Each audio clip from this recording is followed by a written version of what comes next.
To campaign 2024 now, former President Donald Trump makes a detour tonight to deep blue California, and Vice President Kamala Harris is in North Carolina. New polling tonight from two battleground states shows what a tight race this is.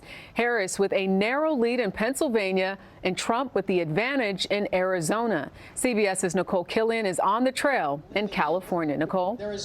This is no longer about Republican. Good evening, Jerika. We are in the Coachella Valley, which has become a magnet for stars like Beyonce, Billie Eilish, and others who have performed at an annual music festival here. But tonight, the former president is trying to make his own splash as new questions are being raised about his health. Supporters showed up early at this Coachella ranch, awaiting former President Donald Trump. I think that there's a lot of closet Trumpers in California. But well before his desert debut in her home state, Vice President Kamala Harris released her medical records. A letter from her physician stated she was in excellent health and possesses the physical and mental resiliency to serve as president, and only noted a few minor issues, including seasonal allergies and hives. Today I released my medical records, as has, I believe, every candidate for president of the United States except Donald Trump in this election cycle.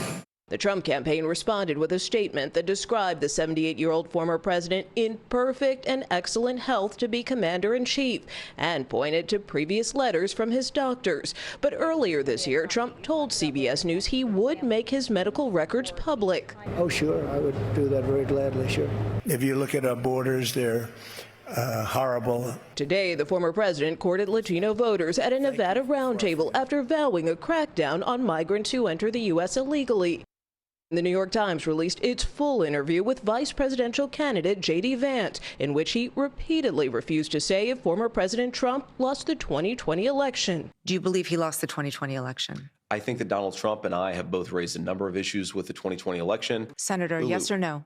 Okay. Did Donald Trump lose the 2020 election? Let me ask you a question.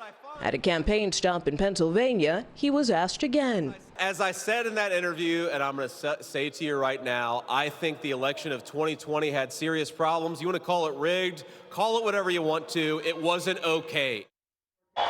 Former President Trump heads to battleground Arizona tomorrow, while Vice President Harris does more outreach with black voters in North Carolina. Jerika?